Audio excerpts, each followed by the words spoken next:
Rasayan Dunia. In the last video of BSc third year, we had discussed about the synthesis methods of peptides. And in the synthesis methods of peptides, we had studied about two methods. First one was Bergman method and second one was solid phase synthesis or Merrifield synthesis. By this video, we are going to start another synthesis method for peptides, that is Treatle method. Treatle method से हमें इस वाले video में peptide का synthesis करना है. Peptide synthesis के लिए दो जो वीडियोस हैं वो ऑलरेडी अपलोड हो चुके हैं चैनल पे, काफी टाइम पहले मैंने अपलोड कर दिए थे. इस वाले वीडियो में हम देखेंगे ट्रीटिल जो सिंथेसिस मेथड होता है उससे हमें यहाँ पे किस टाइप से पेप्टाइड का सिंथेसिस करना होता है. तो पेप्टाइड सिंथेसिस में एक जो कॉमन चीज होती है हर एक मेथड में, वो मैं आपको बताती हूँ. वो मैंने पहले भी बताया है कि जब भी आप पेप्टाइड सिंथेसिस कर रहे हो, फर्स्ट ऑफ ऑल पेप्टाइड्स वो होते क्या है, पॉलीमर्स ऑफ अमीनो एसिड्स. यानी कि आप बहुत सारे अमीनो एसिड्स को साथ में जोड़ते जा रहे हो, टुगेदर जोड़ते जा रहे हो, तो वो क्या बनेगा, पेप्टाइड बनेगा. जब तक नंबर ऑफ अमीनो एसिड्स है वो 100 होता है. ठीक है, एक्सेप्शंस आर ऑलवेज देयर. ठीक है, एक्सेप्शंस वो तो होंगे ही, वो तो आपको अलग से फिर बता दिए जाएंगे कि कौन से एक्सेप्शंस हैं. बाकी इन द जनरल वे यदि हम बात करें तो जब तक नंबर ऑफ एमिनो एसिड्स है वो 100 होता है तो कोई भी जो आपका पॉलीमर ऑफ एमिनो एसिड हो वो क्या होगा, पेप्टाइड होगा, डज नॉट प्रोटीन. ओके, ना यहाँ से हमें देखना है ट्रीटिल मेथड से हमें किस टाइप से सिंथेसिस करना है. तो जो कॉमन चीज मैं बता रही थी वो यहाँ पे क्या होती है कि जब भी आप पेप्टाइड सिंथेसिस कर रहे होते हैं तो वी नो दैट कि अमीनो एसिड में two type of functional group है वो प्रेजेंट होते हैं. One is amino and another is carboxylic group. तो हमें किसी एक का प्रोटेक्शन करना होता है, देन हमें दूसरे का उसके साथ में रिएक्शन कराना होता है. तो कॉमन चीज है वो क्या है, प्रोटेक्शन ऑफ फंक्शनल ग्रुप. और प्रोटेक्शन ऑफ फंक्शनल ग्रुप में अभी तक हमने दो मेथड्स किए हैं, बर्गमान सिंथेसिस एंड मैरीफील्ड सिंथेसिस और सॉलिड फेज सिंथेसिस. दोनों में ही एन का प्रोटेक्शन है वो हमने किया है. दैट मींस अमीनो ग्रुप का प्रोटेक्शन हमने किया होता है. इस बार भी हम क्या करेंगे, अमीनो ग्रुप का प्रोटेक्शन करेंगे. जब हमने किया है बर्गमान सिंथेसिस और सॉलिड फेज सिंथेसिस, दोनों में हमने जो प्रोटेक्टिंग ग्रुप है वो सेम रखा था. ठीक है, दोनों में हमने बेंजील क्लोरोफॉर्मेट है प्रोटेक्टिंग ग्रुप के फॉर्म में रखा था.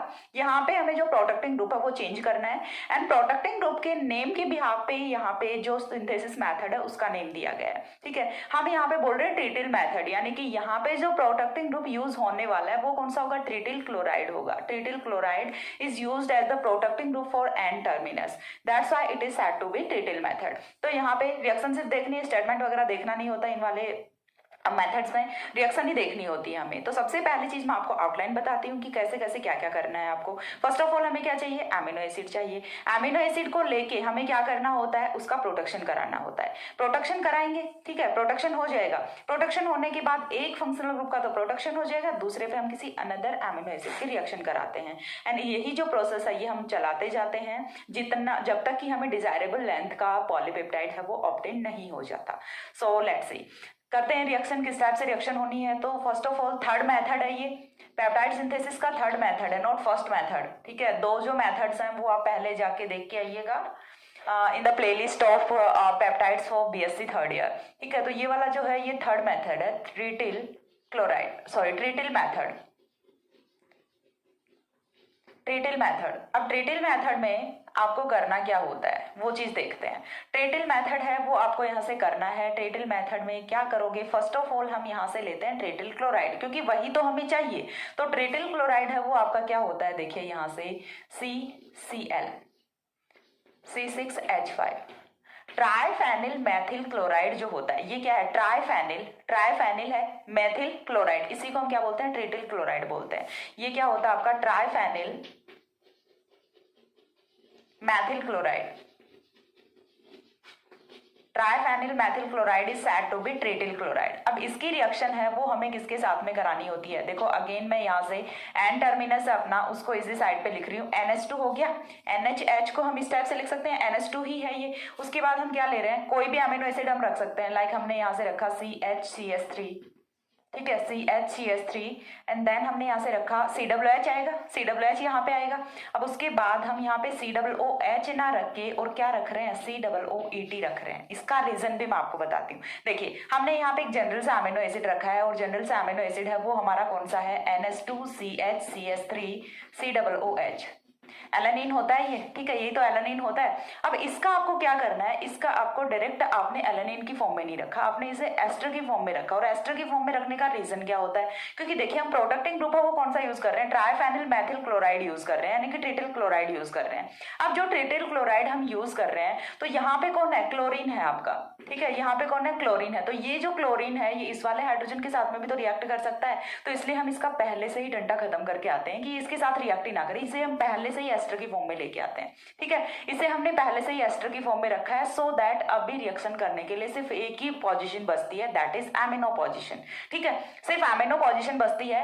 एमिनो पोजीशन पे ये रिएक्ट करेगा, माइनस यहाँ से क्या होना है, HCl होना है, माइनस HCl होगा and it will protect amino group. Light थोड़ा सा झपक झपक कर रही है बिकॉज यू नो दैट कि बाहर बारिश हो रही है, मौसम थोड़ा सा खराब है, तो कमेंट सेक्शन में मत बोलना कि मैम लाइट इधर उधर हो रही है। तो हाँ, बाहर मौसम खराब है, बारिश हो रही है, उसकी वजह से हो रही है। सो आपको थोड़ा सा कॉम्प्रोमाइज करना पड़ेगा, मैं भी काफी डिस्टर्ब होती हूँ लाइट ऐसे करती है तो। ठीक है, तो फर्स्ट ऑफ ऑल है यहाँ से क्या होने वाला है, माइनस हो गया HCl। और ये वाली जो रिएक्शन है ये किसकी प्रेजेंस में होती है, देखिए मोस्ट ऑफ द रिएक्शंस जिनमें HCl माइनस होता है वो पिरिडीन की प्रेजेंस में होती है। क्यों, बिकॉज पिरिडीन है वो क्या कर लेता है, इस HCl का एब्स्ट्रक्शन कर लेता है, इसका एब्जॉर्प्शन कर लेता है और पिरिडीनियम आयन में कन्वर्ट हो जाता है। ठीक है, तो ये वाली जो रिएक्शन है ये किसकी प्रेजेंस में हो रही होती है, in the presence of pyridine. ठीक है, in the presence of pyridine, pyridine की प्रेजेंस में रिएक्शन होगी, माइनस होगा HCl एंड यहाँ से जो रिएक्शन का कंपाउंड बनेगा वो क्या बनेगा, C6H5 का होल थ्राइस C। ठीक है, C6H5 का होल थ्राइस C। अब यहाँ से कौन चला गया, Cl चला गया, इसके बाद कौन आएगा, NH आएगा। ठीक है, इसके बाद कौन आएगा, NH आएगा। NH के बाद में कौन है, CH, CH3, COOOET। इतनी चीज क्लियर है सभी की। यहां से हमने क्या किया, प्रोटेक्टेड एमिनो एसिड एस्टर है वो हमने ऑब्टेन कर लिया। ये कौन सा था, एमिनो एसिड एस्टर था। ठीक है, यहां से हमने एन प्रोटेक्टेड, एन ग्रुप का प्रोटेक्शन कर लिया। ठीक है, प्रोटेक्शन ऑफ एन टर्मिनस, यहाँ पे क्या हो गया, प्रोटेक्शन ऑफ एन टर्मिनस या फिर protection of amino group, protection of amino group है वो यहाँ पे हो गया। अब हमें क्या करना है, एन ग्रुप का प्रोटेक्शन करा लिया। उसके लिए अब सेकंड पे हमें क्या करना है, किसी दूसरे एमिनो एसिड की इसके साथ में रिएक्शन करानी है। अब ये वाला ग्रुप है ये भी प्रोटेक्टेड है, ये वाला ग्रुप है ये भी प्रोटेक्टेड है। जब दोनों ही ग्रुप प्रोटेक्टेड है तो फिर अब हम क्या करें, तो उसके लिए हमें क्या करना पड़ेगा, देन उसके लिए हमें यहाँ से करना ये पड़ेगा कि हमें कोई एक जो ग्रुप है उसका डिप्रोटेक्शन कराना पड़ेगा। और इस वाले का डिप्रोटेक्शन तो हम करा नहीं सकते, क्यों, क्योंकि हमें जो नेक्स्ट ग्रुप है, एक सेकंड थोड़ा सा होल्ड ऑन करना, लाइट है वो बार बार जा रही है, देखती हूँ दिख भी रहा है नहीं दिख रहा, वेट प्लीज।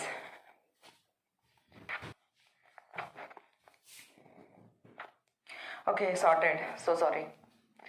नाउ देखिए यहाँ से हमें क्या करना है, प्रोटेक्शन ऑफ एमिनो ग्रुप है वो हमने कर लिया। अब हम क्या कराएंगे, यहाँ से हाइड्रोलिसिस कराएंगे। ठीक है, हमें क्या कराना है, यहाँ से हाइड्रोलिसिस कराना है। और जब हाइड्रोलिसिस कराएंगे तो ये चीज हमें पता है कि ये वाला जो ग्रुप है इसका तो डिप्रोटेक्शन होने से गया। ठीक है, इसका तो डिप्रोटेक्शन होने से गया, तो हाइड्रोलिसिस से जो एस्टर है वो किसमें कन्वर्ट हो जाएगा, एसिड में कन्वर्ट हो जाएगा। एंड ये वाली मैकेनिज्म है मैंने 1000 ऑफ टाइम्स बताई है, जितनी भी मैंने रिएक्शंस कराई होती है जहां पे भी आती है हर बार मैकेनिज्म बताती हूँ। ठीक है, तो यहाँ से हमें क्या होगा, अगेन देखिए C6H5 का होल थ्राइस C, ये तो एज इट इज रहेगा, NH है ये भी एज इट इज रहेगा, CH, CH3 को नीचे लिख दूं कोई फर्क नहीं पड़ता।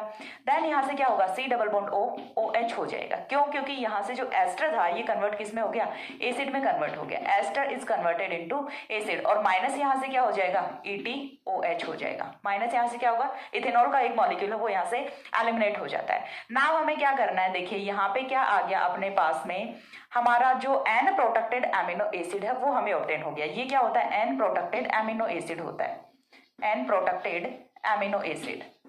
Now N protected amino acid जो बना है इसकी रिएक्शन है वो हमें किसी अनदर एमिनो एसिड के साथ में करानी है। ठीक है, इसकी रिएक्शन हम किसके साथ में कराएंगे, किसी अनदर एमिनो एसिड के साथ में कराएंगे। तो यहाँ पे मैं अनदर एमिनो एसिड है वो रख देती हूँ। ये हो गया हाइड्रोजन, इसके साथ में कौन है, NH है। ठीक है, देन हम क्या रख रहे हैं, CH2 COOH रख रहे हैं।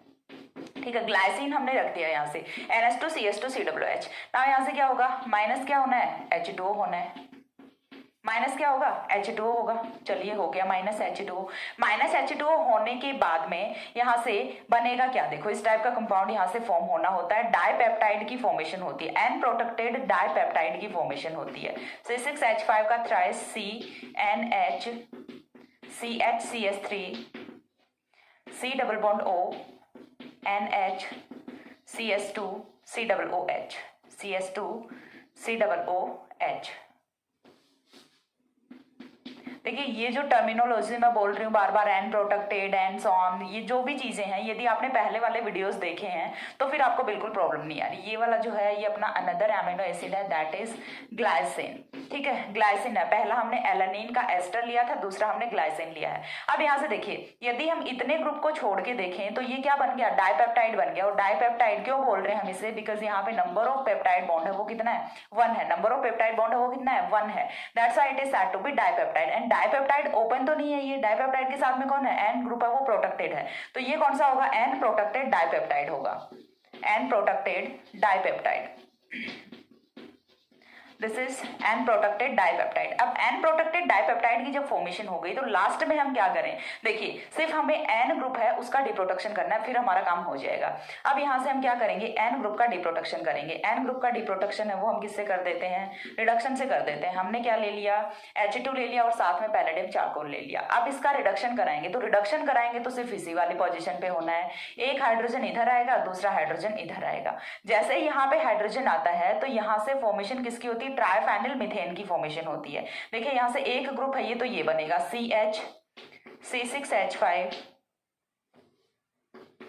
C6H5 C6H5, ये क्या बन गया, ट्राइफेनिल मीथेन बन गया। ठीक है, ये क्या होता है, ट्राइफेनिल मीथेन होता है, ट्राइफेनिल मीथेन। हमने क्या लिया था, ट्राइफेनिल मेथिल क्लोराइड लिया था, ट्राइफेनिल मीथेन में इसे कन्वर्ट कर लिया ना। यहाँ से जो बचा हुआ है उसे आगे का ऐसा कैसा लिख दो। देखिए रिएक्शन मैंने आपको बार बार बोला है, जब भी सिंथेसिस मेथड बताती हूँ कि रिएक्शंस हैं वो आपकी बड़ी जरूर होती हैं बट टफ नहीं होती। आपको सिर्फ यहाँ से ट्रिक याद रखनी होती है, आपको सिर्फ स्टेप्स याद रखनी होती है, कंपाउंड्स उनको आपको रटना नहीं होता। यदि रटोगे तो फिर तो आप रिएक्शन ही देख के भाग जाओगे, नहीं कर पाओगे, कुछ भी नहीं कर पाओगे। ठीक है, और ये क्या बना आपका, डाइपेप्टाइड बन गया।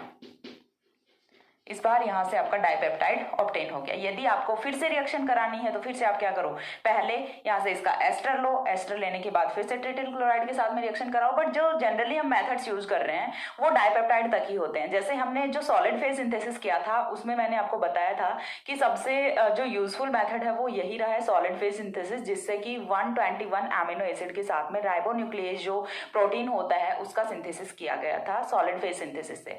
अदरवाइज तो यहाँ से डाइपेप्टाइड ट्राइपेप्टाइड तक ही जाके रिएक्शंस वो स्टॉप हो जाती हैं। ठीक है, तो इस वाले सिंथेसिस मेथड से भी हमने डाइपेप्टाइड की फॉर्मेशन कर ली। एंड डाइपेप्टाइड हमारे यहाँ से कौन सा फॉर्म हुआ है, नेम है वो भी देख लेते हैं, क्योंकि नॉमेनक्लेचर वो भी मैं आपको ऑलरेडी करा चुकी हूँ। तो नेम यहाँ से इसका क्या होगा, देखिए फर्स्ट वाला अमीनो एसिड कौन सा है, एलेनिन है, तो एलेनिन को हम क्या लिखते हैं, एलेनिल लिखेंगे। ठीक है, जो पहला अमीनो एसिड होता है उसे हम क्या लिखेंगे, एलेनिल लिखेंगे, इल सफिक्स के साथ में लिखेंगे। और जो लास्ट वाला है, जो राइट साइड वाला है, उसे तो एज इट इज लिखते हैं। तो ये कौन सा होगा, एलेनिल ग्लाइसिन होगा, एलेनिल ग्लाइसिन होगा। ठीक है, ये हो गया ट्रिटिल मेथड। ट्रिटिल मेथड में इसके बाद में कुछ भी नहीं है, छोटा सा मेथड था, प्यारा सा मेथड था। यदि आपको कुछ भी नहीं समझ आता है देन आप कमेंट सेक्शन में पूछ सकते हैं।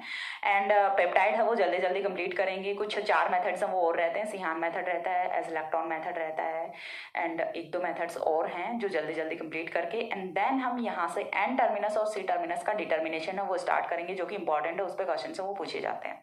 ठीक है, आज के वीडियो में इतना ही था। और हाँ, साथ ही ये कि ट्रिटिल मेथड है ये भी इंपॉर्टेंट है। सारे के सारे पेप्टाइड्स के सिंथेसिस मेथड्स हैं वो इंपॉर्टेंट हैं। बट यदि आपको मेथड्स देखने हैं तो आप स्टार्टिंग से देखिए, बर्गमान देखिए, देन सॉलिड फेज देखिए, देन ये वाला देखिए। ठीक है, बिकॉज वो वाले मेथड यदि आप अच्छे से समझ के आए तब आपको ये वाला मेथड है ये भी समझ आ जाएगा, क्योंकि मैंने सारी चीज़ें फिर से नहीं बताई होती, कैसे प्रोडक्शन हो रहा है, कैसे क्या हो रहा है, क्योंकि वो मैं ऑलरेडी उन 2 मेथड्स में खूब डिटेल में एक्सप्लेन कर चुकी हूँ। सो दैट आपको वो वहाँ से देखना चाहिए। यदि आपको फाइंड आउट करने में प्रॉब्लम होती है देन मैं जो डिस्क्रिप्शन में उनके लिंक हैं वो दे दूंगी, सो दैट आप वहां से जाके देख सकते हैं। आज के वीडियो में इतना ही था, नेक्स्ट मिलते हैं दूसरे वीडियो में, तब तक के लिए सी या, have a good day, thanks for watching.